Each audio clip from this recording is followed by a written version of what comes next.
Duwang magkasuway na engkwentro na itala kan Philippine Army sa huring aldaw kan Abril.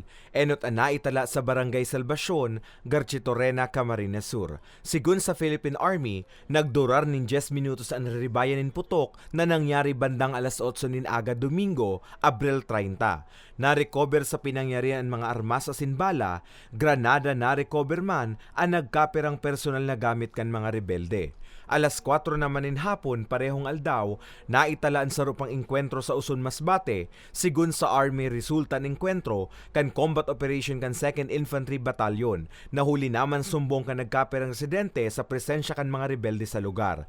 Na-recover sa pinangyarihan ang nagkaperang pampasabog asin personal na gamit kan mga rebelde.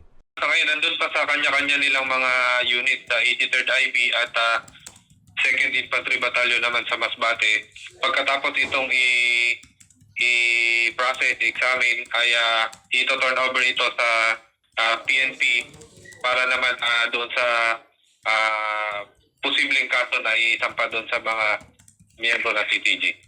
Sa rupang engkwentro na naitala sa primerong aldaw kan Mayo na nangyari sa Barangay Pinamihangan, Lagunoy, Camarines Sur, entre miyembros kan rebeldeng grupo asin miyembros kang 83rd Infantry Battalion. Nagdurar nin 15 minutos ang ribayan nin putok. Tulos man na nagdulag ang mga rebelde na recover sa pinangyarihan ang nagkaperang high-powered firearms asin sorbisibong dokumento. Mientras tanto, trayumpo naman para sa lado kan gobyerno ang pagsuko ng duwang miyembro kan rebeldeng grupo sa Camarines Sur, Abril 26. Binisto sa nanduwang rebelde na sinda alias Giro asin alias Tala.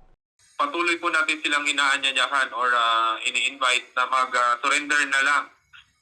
Talikuran yung armadong pakikibaka sapagkat walang magandang maidudulot ito sa kanila. Talikuran na nila ito. Wala naman ang direksyon, wala na sila halos na sinusunod na leader. Kung kaya yan ang natatamo nila, no? Yung naghihirap na, base nga dun sa dalawang nag-encounter, hirap na daw talaga sila pati sa pagkain, ano? Nasa kustodiya na kan otoridad ang duwa na maagi mo na sa magkakanigong beripikasyon. Para sa mga baretang tatak Bicol, Carmelo Balya.